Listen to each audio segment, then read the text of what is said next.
Hello, everybody, and welcome to another edition of Mets Musings. How is everybody out there?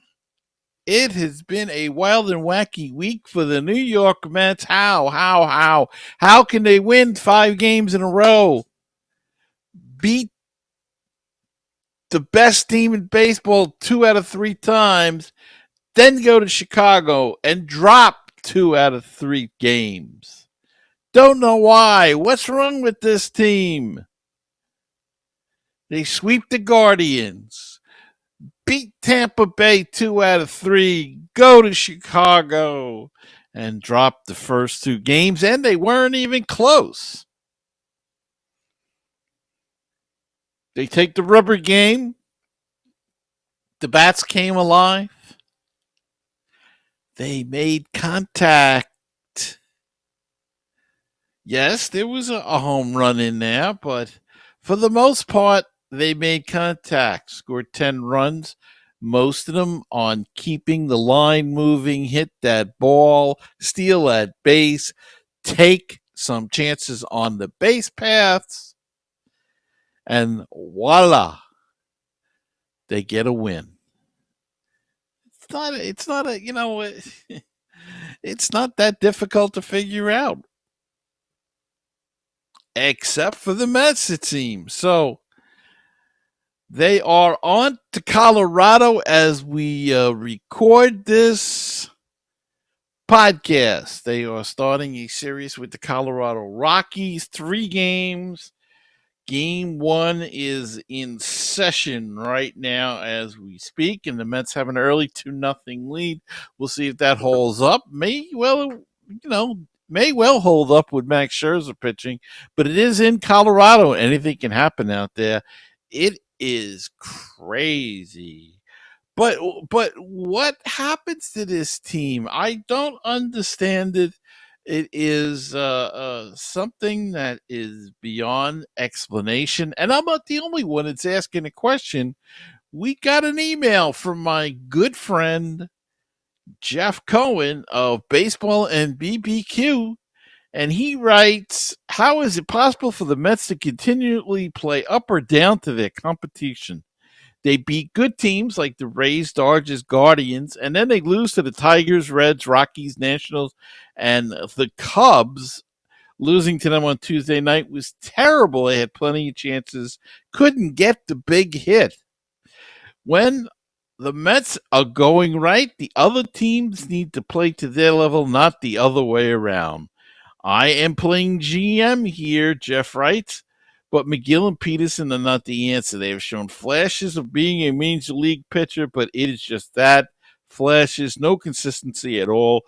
Buck knows that. He will be going to the bullpen early in their game. Carlos Carrasco is unfortunately a back end of the rotation pitcher, though he did pitch a good game last night. Let's give credit where credit is due. Jeff continues on, constantly gives up runs in the first inning, and the Mets are playing from behind. Why not try an opener in his game so he doesn't have to pitch the first or second inning? He can still give you length, but instead of innings 1 to 5, it will be innings 3 to 7. Not a bad idea. Hopefully, Gary Sanchez is only here for a short time. Yes, he is. And I hope he does well with the bat, get a few knocks, show the rest of the league he can hit, then trade him his butt out of here. And time to say goodbye to Daniel Vogelbach. Undo the trade for Colin Holderman. Yes, he gets on base. Vogelbach does, but really contributes nothing else. Is not driving in runs, which is a big part of the DH position. He can't play the field, and he takes up a roster spot, a glorified pinch hitter. That's all he is. But in order to make for this team to make any run for the rest of the season and the postseason, the pitching must be more efficient. He goes on, in this era of baseball, starting pitchers generally don't go more than 6 innings. This taxes the bullpen, and the Mets don't have the bullpen with trusted arms. When it comes to the 7th inning and later, it's hold your breath time. No Gasek, Brigham, Hunter, Leon, Ottavino is shaky. Smith is up and down, and the only one who is reliable is Robertson. There is a need to develop quality arms in the minor leagues. By that I mean train them to stretch out longer, have pitchers throw and go deep into games. The argument there is that pitchers will hurt their arms. True, but they are still hurting your arms no matter when they pitch. More injuries are occurring with pitchers throwing less. And I think part of that problem, if I may interject here, is that they throw too hard. Everybody is throwing 100% of every pitch instead of regulating a little more. Tom Seaver said he never threw over about 90 something percent. And he saved the rest for when he had to, if he had to, in a game. So you don't have to throw max effort all the time. Just got to control it. In any case, the Mets need to, as Buck says, play better. With bases loaded and no out, put up a crooked number on a scoreboard. Don't only rely on Alonso to drive in runs. Lindor comes up big once in a while, but looks awful striking out on that low and away pitch. But as always, Met fans, keep the faith, stay optimistic, and let's go Mets. And thank you, Jeff, for that. I couldn't agree with you more. Vogelbach has to go. He's taking up space. He's just, they talk about versatility. He has no versatility. If he's not driving in runs or hitting for power, which he is not, he's useless. He can't run. He doesn't field, and he's not really getting the job done with the bat either. They got to cut him loose. Got to get rid of him. As far as your comments on Gary Sanchez is bye-bye. The Mets DFA'd Gary Sanchez yesterday, designated for assignment to open up a roster spot for Tomas Nido, who came back to join Francisco Alvarez on the catching core. By DFAing Sanchez, the veteran catcher is immediately removed from the 40-man roster. The Mets now have 7 days to either trade him or place him on waivers. So that's the rundown so far. They've got to make some changes, and they'll continue to make the changes. But, the injuries hasn't helped, and, we've got Tim LaCastro, who was sent down on an injury. He got hurt in a rehab assignment. He will have surgery on a torn ulnar collateral ligament in his thumb, and he will be out for quite some time, so we don't have to worry about him coming back. Some disturbing news from down on the farm. We have a guest tonight, so there'll be no down on the farm tonight. But Mets pitching prospect Mike Vassell left Wednesday's night game for AA Binghamton with trainers after allowing a leadoff single in the fifth inning. Vassell was selected by New York in the 8th round of the 2021 MLB draft after 3 seasons at the University of Virginia and has shown promise during his time in the minors. The right-hander entered Wednesday's game with a 2.19 ERA before allowing 6 runs in just 4+ innings against the Richmond Flying Squirrels, bumping his ERA to 3.29 over 8 starts this year. So we do not know anything about what may be wrong with Vassell. No report yet. We will check for that as the night goes on and see if anything comes, but nothing as of now. All right, that will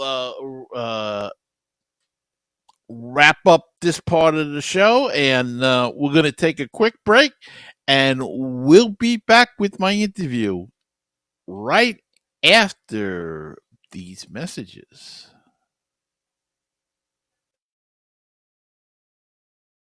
Baseball and BBQ, your place for interesting baseball talk, opinions, and history. Baseball and BBQ, your place for barbecue recipes, tips, and interviews from the world of barbecue. If you like baseball and if you like barbecue, then tune in to Baseball and BBQ. Find us on iTunes, Stitcher, Google Play, and BaseballTalkRadio.com. Did you know that Baseball PhD can be heard on BaseballTalkRadio.com? Our shows rotate with other top baseball podcasts. Now don't forget, that's BaseballTalkRadio.com. With us, we'll help you get a PhD in life through baseball. With BaseballTalkRadio.com, you'll hear the rest of the excellent universe of baseball podcasts. Hello, baseball fans. You're listening to Baseball Talk Radio, the home of great baseball talk shows. At BaseballTalkRadio.com, you're going to find great shows like this one with the great Gary Mack and the MetsMusings podcast. And now back to the show.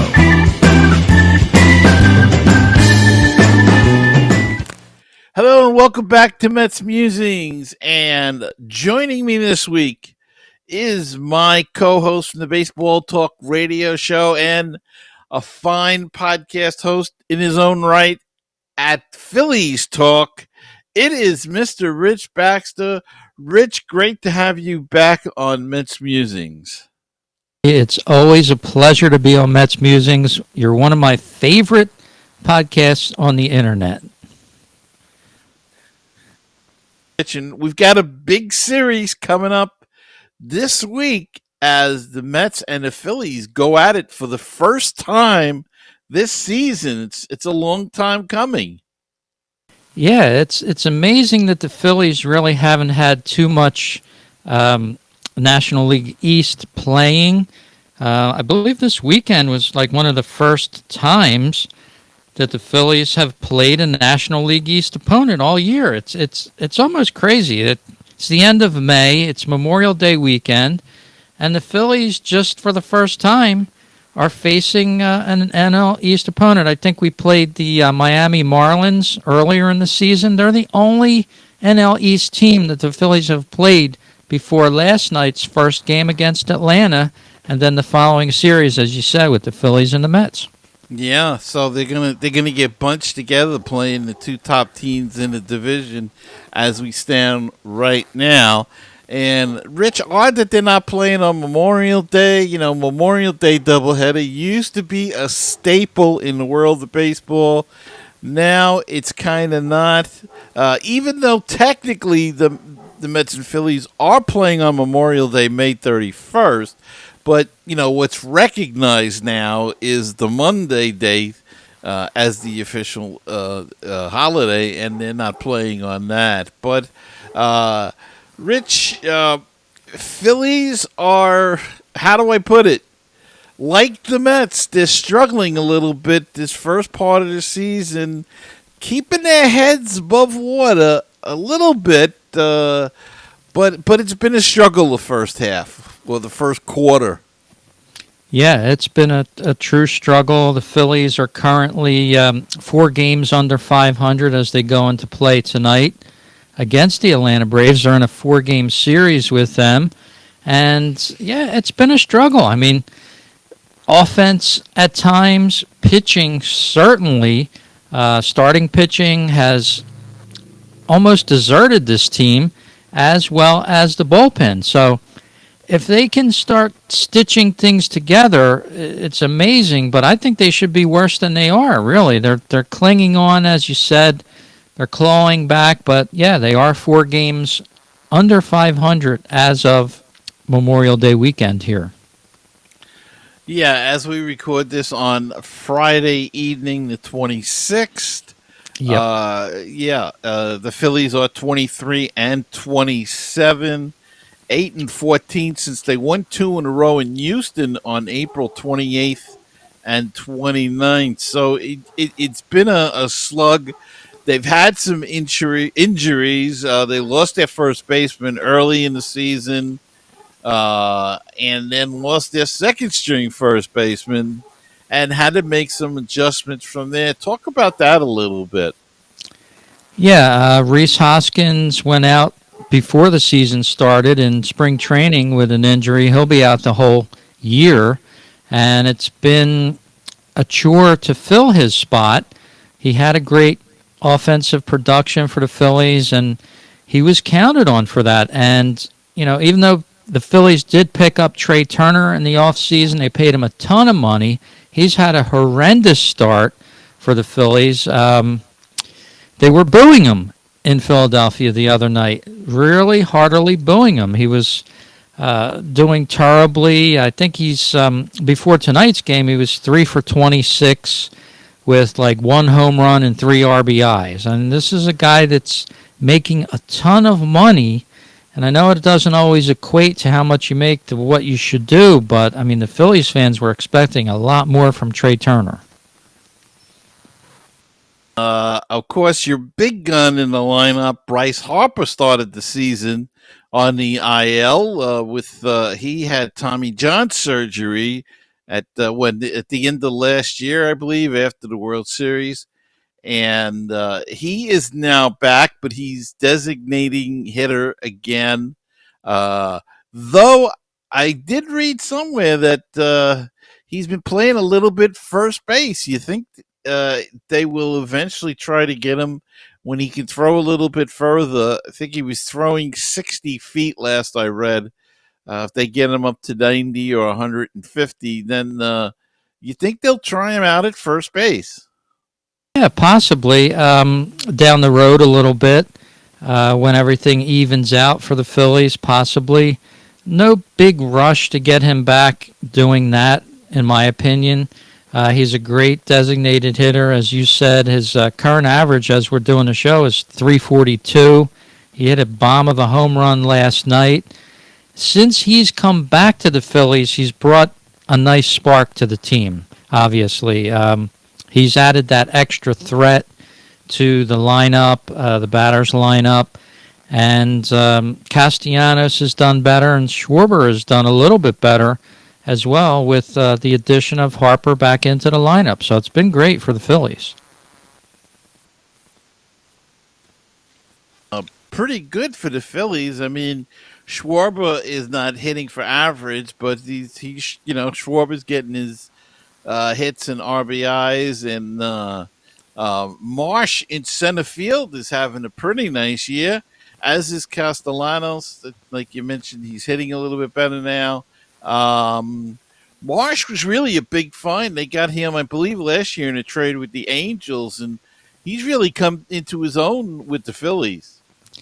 Yes, he has. He's been a great addition to the Phillies and great center fielder. And he was injured for a little bit, but he's back. And the Phillies need him in the lineup as well. He's been one of the more guys that you could depend on, so to speak, to come through in the clutch. And that's what we've seen so far from the Phillies. They've got a ton of runners in scoring position, but they just can't seem to advance them. So they had a threat in Derek Hall. He was a first baseman. He got injured this year, so he was a long ball threat, along with Hoskins. So they're on long-term ILs. I doubt we'll see either one for the rest of the season. And the Phillies have needed to fill in. Alec Boehm has done a great job, and he's switched up between different positions. They had him at third, but now they're playing Edmundo Sosa that they picked up at third a lot. And Alec Boehm can go to first sometimes if needed. So, it's been a chore for the Phillies to fill some open spots and injuries, things like that. But like we keep thinking, and in Phillies fandom, if they can just gel together and start to produce both offense and defense, we might see a better team, because so far it's a little disappointing. It's funny the way you explain it, because it sounds like the Mets a lot. I mean, when they get some runs, the pitching goes south. When the pitching is on, they're not hitting. So it seems like the teams have the same kind of a problem. You mentioned before about Trey Turner and getting booed in Philadelphia. A lot of money, and he even admits he's not coming through.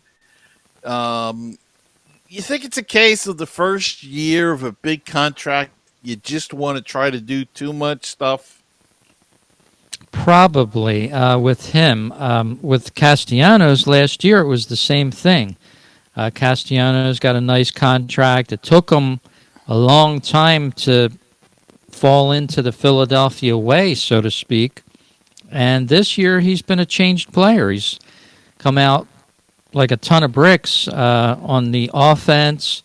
Totally different player, much more of a threat. But Trey Turner, I sort of, with that kind of money that he got triple the amount that Castellanos got. So you would think in relationship, he's one of those superstars of the game. I don't think you can call Castellanos that. But I don't know. I never was a big follower of Trey Turner in his career. I know he played for Washington and then went over to the Dodgers. But there's a reason why I don't think that the Dodgers wanted to sign him. And they were known for giving out some big contracts. Maybe they couldn't afford that huge of a contract, but he had a career year with L.A. last year, and they balked on him. So 21 homers and 100 RBIs, which was one of his best seasons in RBIs, not for home runs, but combined, he really did well. He was an all-star, silver slugger, and L.A. was, content with seeing him walk. So Phillies have him now, and they're looking for a little improvement from him. They're stuck with him now. Yeah, exactly. As are the Mets. I mean, we have Lindor at shortstop, same kind of deal. I mean, he got a big deal, and he just looks bad at times this year. I mean, when he's striking out a lot, and looks awful when he does. I mean, fishing for pitches that, my God, a little league I don't think would swing at. And you got to tip your hat sometimes to the pitcher, but boy, he's struggling this year. And then he'll go have a game where he'll hit a home run and drive in 5 runs or something. It's weird the way the Mets are playing this year so far. But let's talk about the pitching. I mean, we have to talk about the pitchers. Aaron Nola got a little hit around last night by the Atlanta Braves in a wild game. It went back and forth and back and forth. And finally, Atlanta was able to pull ahead and hold on and win to beat the Phillies. But starting pitching has been a struggle for the Phillies this year. Yeah, it certainly has. Of course, we have Zach Wheeler, familiar to Mets fans, and he's probably been the Phillies' ace over the last 2 seasons. Somebody that you could count on even more a little bit than Aaron Nola. I mean, Nola was the de facto ace of the team before we got Wheeler. But right now, I would have to say it's Wheeler, even though they're having a very close season so far, both pitchers. Not good, mind you. But Aaron Nola has been victimized by the home run. He's given up 11 home runs already this season. Zach Wheeler only 4. But, the wins and loss record is where it's at. Wheeler's 3-4, and Nola now is 4-3. So that was your 1-2 punch for the Phillies. And that rotation has been kind of ineffective. Aaron Nola with a 4.59 ERA. And Wheeler is sitting at 4.11. So every time they pitch, they're almost giving up at least 4 runs. And that's not going to carry the day for an ace. Another former Met that you have is Taijuan Walker, and he's struggling as well. Walker on the mound for the Phillies as we're doing this podcast. It's going to be his 11th start of the season. He's 3-2 currently with a 5.79 ERA. So he hasn't been very good with that ERA as well, giving up 6 runs. It's hard for a team to come back if you're giving up 6 runs a game.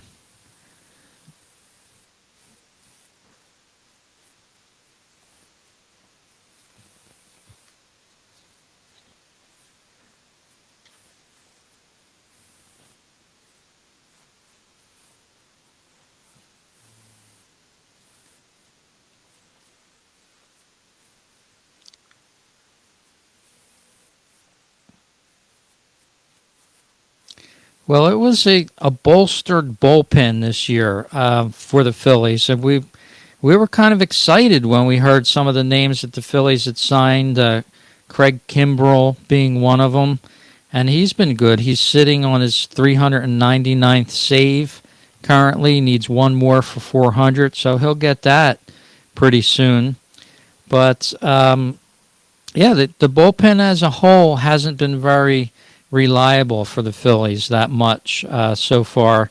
We had Gregory Soto, which the Phillies picked up from Detroit on a trade.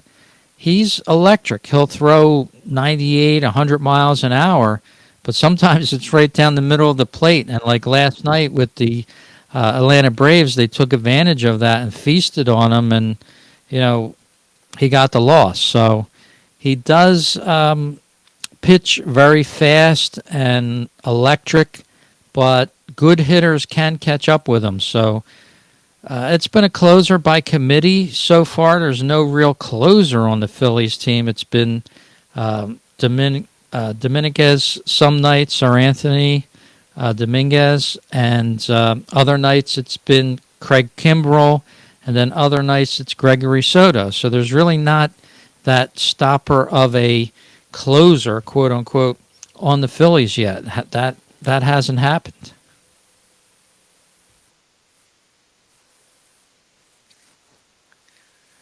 Alvarado, he's been out with a left elbow inflation. Listen to me. I was just watching the news. Inflammation. So it seems like the Phillies and the Mets are very, very similar this year. For Mets fans have turned it around in the last 7 to 8 days. I was watching and I was shaking my head. Met fans are going to be mumbling to themselves when you start losing games and games and games. But they turned it around. So baseball can be like that sometimes. Yeah, they turned it around, but they win 5 in a row and then they lose 2 out of 3 to Chicago, which is, it just seems like they have a habit of playing down to their competition. And I don't know. The first inning has been a nightmare for all these pitchers. I got to tell you, they have not been able to get out of the first inning at all without giving up a home run or a run. And the home run ball, I mean, it's like they're playing in Cincinnati or something, or Philadelphia. The home run balls, the pitching staff, I think the Mets have given up the most home runs as a staff in baseball, and you can't win that way. Yeah, it's very difficult to do that. And yeah, the NL East is struggling, except for the Braves. They're currently 11 games over 500, 31-19 as of the time we're doing this podcast. And they hold court there in the NL East. Next is your Mets, followed up with the Marlins, and then the Phillies. And now next week, the 2, 3, 4 teams might juggle themselves a little bit. But I almost kind of prefer it this way. This way, our teams, second, third, and fourth, are still in some sort of race here. Yeah, and, in a way, I think what happened to the Mets last year is I think the stress of holding on to first place all year I think it just wore them down, and because they couldn't shake the Braves at all, and then at the end of the year, the Braves were just able to pass them, or didn't really pass them. They tied them, but they couldn't win that one game, the Mets, and take the division. So maybe you're better off getting the second or third wild card. Look, what did Philly get, the last wild card or the next to Yeah. last year, and went all the way to the World Series. So maybe you're in a race, Hmm. but it's a different kind of race than trying to get to the division lead, I think. Yeah, it's a race where, as if you can get into the playoffs, then that's a new season. Mm-hmm. And as you said, the Phillies excelled in the playoffs, unlike they did all season. It all came together for them. Um, they were just unstoppable, it seemed like, or maybe they had a good run. It was their time. They played the best of most of the teams in the playoffs. Mm-hmm. And as you said, it's a new season when you get to the playoffs, and it's a crapshoot. Yep. Yeah, you could be So one and done. You could be, you could go deep into the playoffs. And, of course, it makes it more interesting when your team does go deeper into the playoffs. right. Well, Rich, I want to thank you for taking your time out this evening and discussing the Phillies and the Mets with me and the good people in Mets Nation. And tell them where we can hear you. Okay. Yeah, you can check out Phillies Talk Podcast over at my website at fightinphillies.com. That's without the G, Fightin, Phillies.com. And of course, you can listen to the podcast on all great podcast networks, even the Baseball Talk Radio.com website. So check it out over there as well. All right. And I will be back right after this.